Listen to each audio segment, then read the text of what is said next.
ओम गुरु ब्रह्मा गुरु विष्णु गुरुदेवो महेश्वरा गुरु साक्षात् परब्रह्मा तस्मै श्री गुरुवे नमः। आदो देवकी देवगर्भजननं गोपीगिरिवर्धनं मायापूतनजीवतापहरणं गोवर्धनोद्धरणं कंसच्छेदनकौरवादिहननं कुन्तीसुतापालनम् एतत् श्रीमद्भागवतं पुराणकथितं श्रीकृष्णलीलामृतं निगमकल्पतरोर्गलितं फलं शुकमुखाद्रव अमृतसंयुतं पिबत भागवतं रसमालया मोहरहो रसिका भूवि भावुका। भगवान श्री कृष्णचंद्र नारायण जी के चरण कमलों में नतमस्तक होकर के गुरु श्री वेद व्यास जी, गुरु श्री माधवाश्रम जी, गुरु श्री आदि गुरु शंकराचार्य जी, गुरु श्री नारद जी, गुरु श्री सुखदेव जी, गुरु श्री सुत जी के चरण कमलों में नतमस्तक होकर के मैं ये श्रीमद् भागवत महापुराण के 10वें स्कंद के उत्तरार्ध भाग का 66वां अध्याय शुरू करने जा रहा हूँ, जिसमें आज का प्रसंग है पौंड्रुक और काशीराज का उद्धार।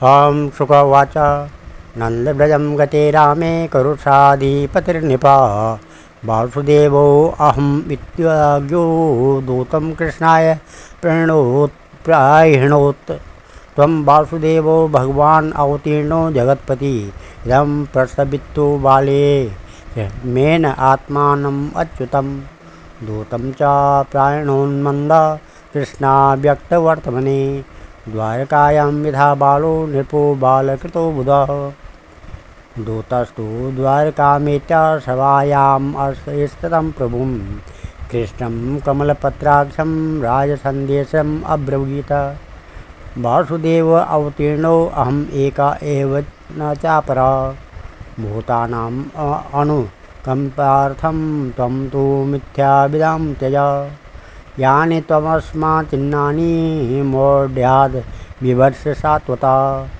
त्यक्तव्ये मां त्वं शरणं नो चेद्देहि मम हवम्। श्री सुखदेव जी कहते हैं, परीक्षित जब भगवान बलराम जी नंद बाबा के ब्रज में गए हुए थे, तब पीछे से करुष देश के अज्ञानी राजा पौंड्रुक ने भगवान श्री कृष्ण के पास एक दूत भेजकर यह कहलाया कि भगवान वासुदेव मैं हूँ। मूर्ख लोग उसे बहकाया करते थे कि आप ही भगवान वासुदेव हैं और जगत की रक्षा के लिए पृथ्वी पर अवतीर्ण हुए हैं। इसका फल यह हुआ कि वह मूर्ख अपने को ही भगवान मान बैठा। जैसे बच्चे आपस में खेलते समय किसी बालक को ही राजा मान लेते हैं और वह राजा की तरह उनके साथ व्यवहार करने लगता है, वैसे ही मंदमती अज्ञानी पौंड्रुक ने अचिंत्य गति भगवान श्री कृष्ण की लीला और रहस्य न जानकर द्वारका में उनके पास दूत भेज दिया। पौंड्रुक का दूत द्वारका आया और राजसभा में बैठे हुए कमल नयन भगवान श्री कृष्ण को उसने अपने राजा का यह संदेश कह सुनाया। एकमात्र मैं ही वासुदेव हूँ, दूसरा कोई नहीं है। प्राणियों पर कृपा करने के लिए मैंने ही अवतार ग्रहण किया है। तुमने झूठ मूठ अपना नाम वासुदेव रख लिया है, अब उसे छोड़ दो। यदुवंशी तुमने मूर्खतावश मेरे चिन्ह धारण कर रखे हैं, उन्हें छोड़कर मेरी शरण में आओ और यदि मेरी बात तुम्हें स्वीकार न हो तो मुझसे युद्ध करो। श्री सुखदेव जी कहते हैं,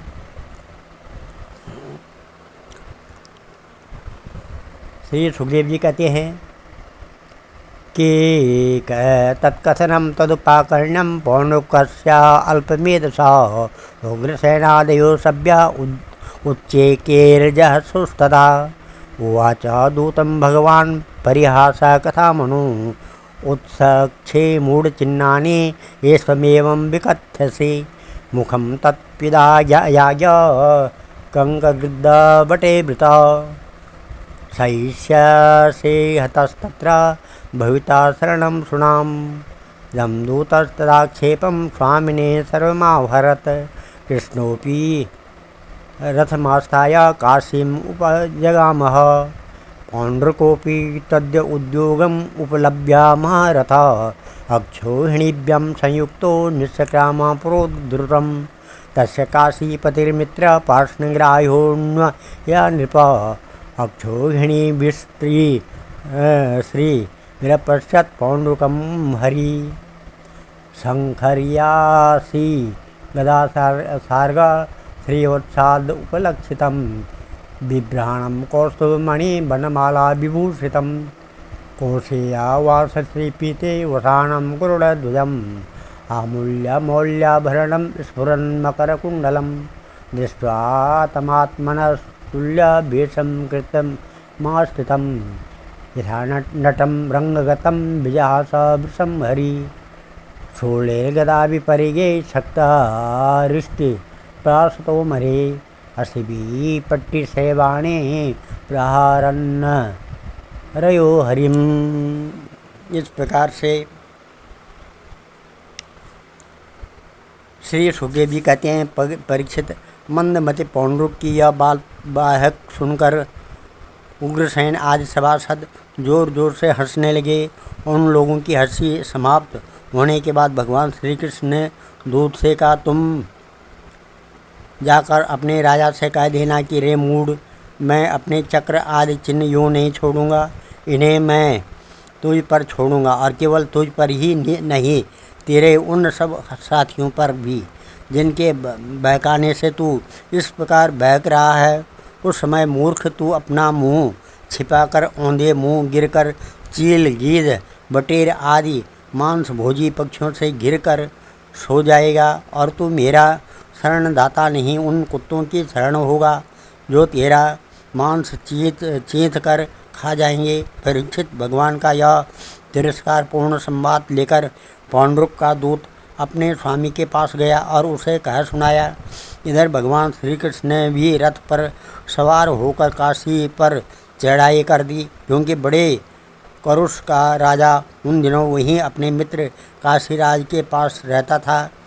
भगवान श्री कृष्ण के आक्रमण का समाचार पाकर महारथी पौंड्रुक भी दो अक्षौहिणी सेना के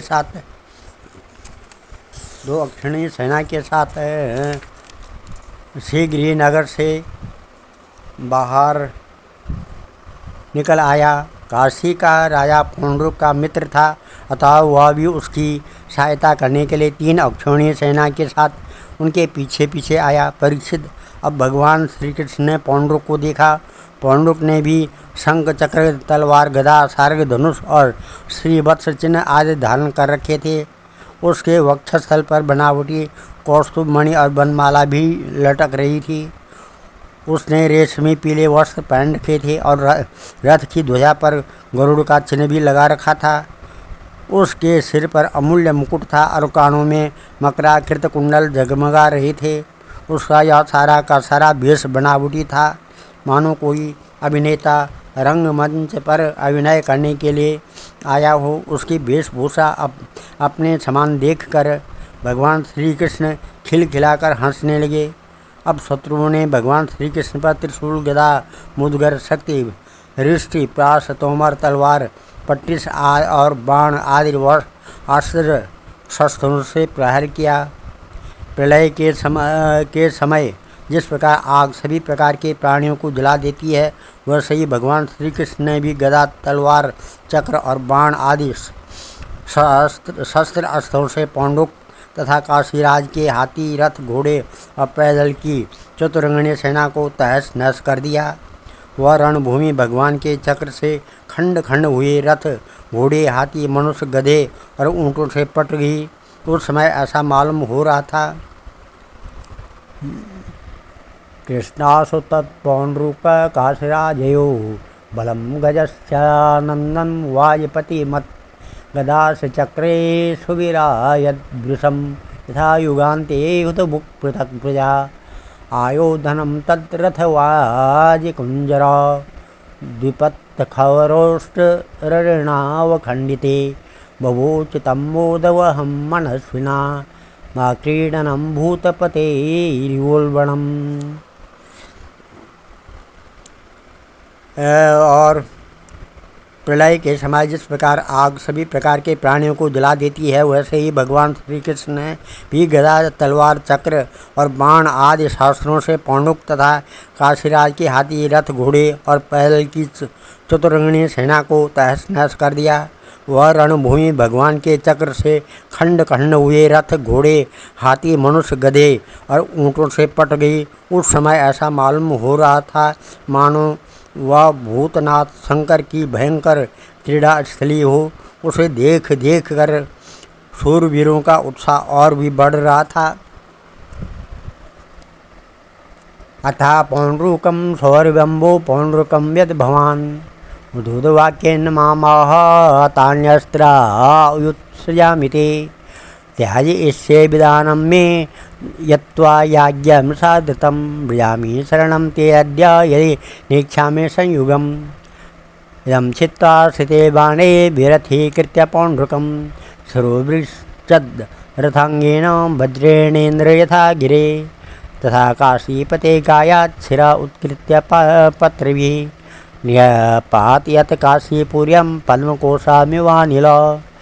एवं मत्शरणं हत्वा पौंड्रुकं शशकं हरि द्वारकामाविशत्सिन्धेर्गीयमाना कथामृता स नित्यं भगवद्ध्यानमप्यध्वस्ताखिलबन्धना बिभ्राणस्य हरेराजन् स्वरूपं तन्मयो भवत। इस प्रकार से अब भगवान श्री कृष्ण ने पौंडुक से कहा, रे पौंडुक, तूने दूत के द्वारा कहलाया था कि मेरे चिन्ह अस्त्र शास्त्रादि छोड़ दो, सो अब मैं उन्हें तुझ पर छोड़ रहा हूँ। तूने झूठ मूठ मेरा नाम रख लिया है, अतः मूर्ख, अब मैं तुझसे उन नामों को भी छुड़ा कर रहूँगा। यही रही तेरे शरण में आने की बात, सो यदि मैं तुझसे युद्ध न कर सकूँगा तो मेरी शरण ग्रहण करूँगा।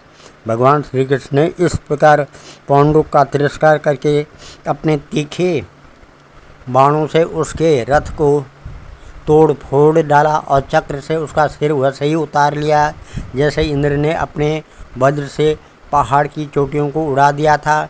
इसी प्रकार भगवान ने अपने बाणों से काशी नरेश का सिर भी धड़ से ऊपर उड़ाकर काशीपुरी में गिरा दिया, जैसे वायु कमल का पुष्प गिरा देती है। इस प्रकार अपने साथ डाह करने वाले पौंडुक को और उसके सखा काशी नरेश को मारकर भगवान श्री कृष्ण अपनी राजधानी द्वारका में लौट आए।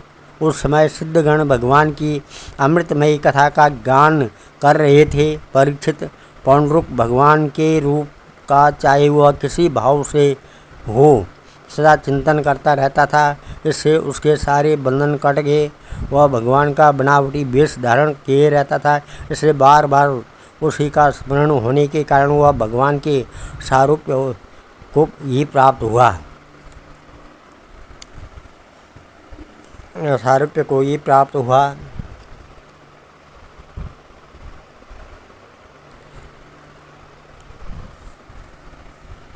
श्रपति तम आलोक्य राजद्वारे सकुंडलम किमिदं कस्य वक्त्रम इदं संश्री जना राज्ञा काशीपते ज्ञात्वा माहिष्य पुत्रबान्धवा पौराश्चाह हता राजन् नाथनाथेति प्रारुदन् सुदक्षिणार्तस्य सुतः कृत्वा संस्थाविधिं पितुः निहत्य पितृहन्तारं यास्याम्यापचितं पितुः इत्यात्मना विसन्धाय सोपाध्यायो महेश्वरं सुदक्षिणो अर्चयामास परमेण समाधिना प्रीतो विमुक्ते भगवास्तस्मै वरमाद्भव पितृहन्त्री वधोपायं सब्रे वरम् ईप्सितं दक्षिणाग्रिपरिचर ब्राह्मणे समवृजित्वजम् अविचार विधानेन स चाग्ने प्रमुथेर्पिता साधयिष्यति संकल्पं ब्रह्मणे प्रयोजिता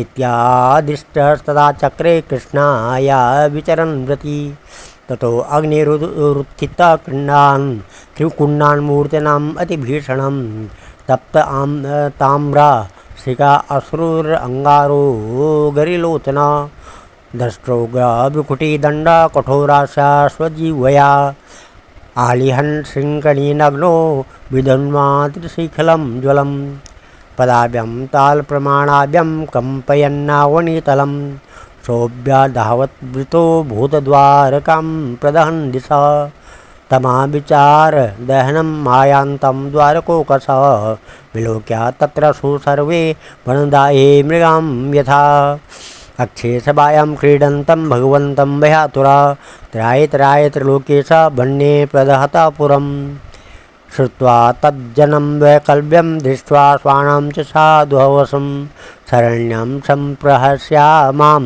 वष्टेयात्यभितास्म्यहम् सर्वां नमः।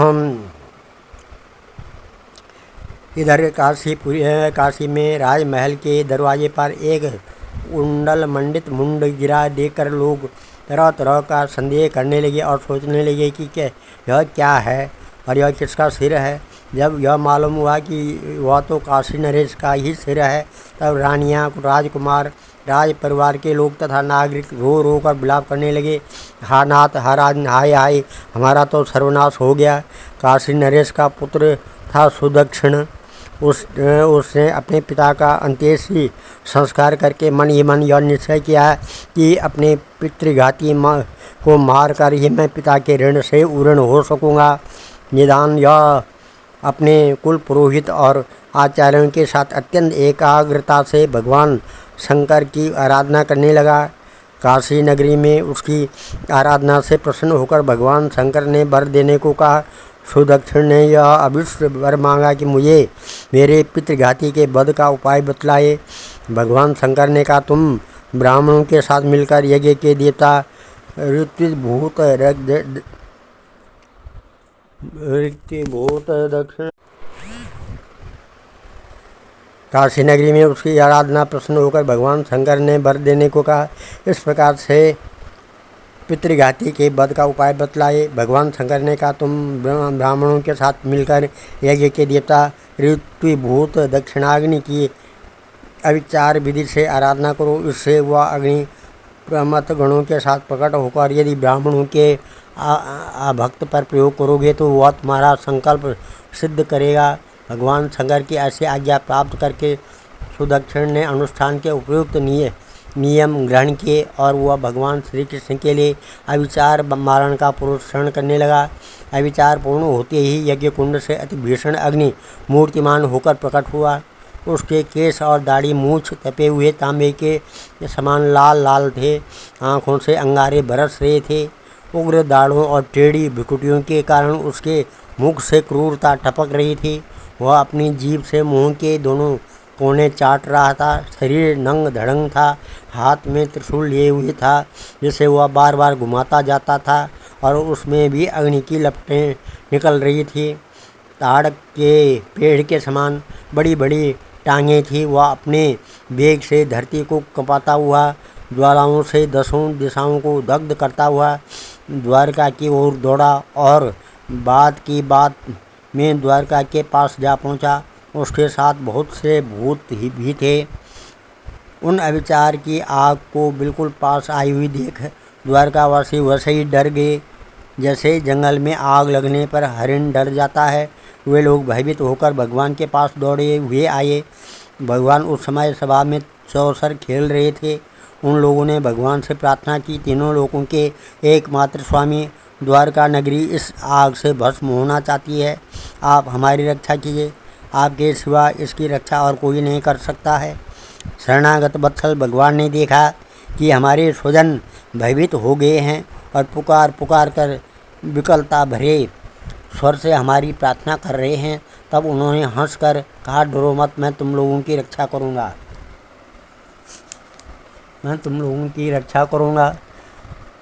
सर्वाशांत अतिर्बहिं साक्षी कृत्या माहेश्वरीं विभु विज्ञाय तद्विघातार्थं पार्श्वस्थ चकमादिशत् तत्सूर्यकोटिप्रतिमं सुदर्शनं जाज्वल्यमानं प्रलयानलप्रभं स्वतेजसाखं ककुभूतरोदसी चक्रं मुकुन्दास्त्रमथाग्निमार्दयत् कृत्यानला प्रतिहता सरथांगपाणि रस्त्रोजसा सनिप भग्नमुखो निवृत्त वाराणसीं परिसमेत्य सुदक्षिणं तं सत्वजनं समदहत् स्वकृतो विचार चक्रं च विष्णु तदनु प्रविष्टं वाराणसीं षट्सबालयापणं सगो पुराटाल ककोष्ठसङ्कुला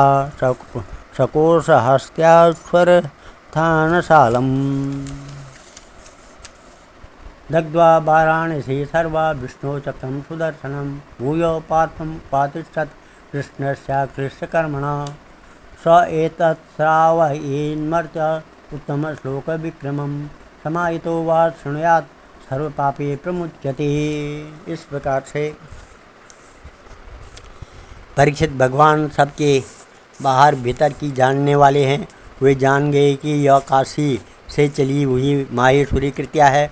उन्होंने उसके प्रतिकार के लिए अपने पास ही विराजमान चक्र सुदर्शन को आज्ञा दी।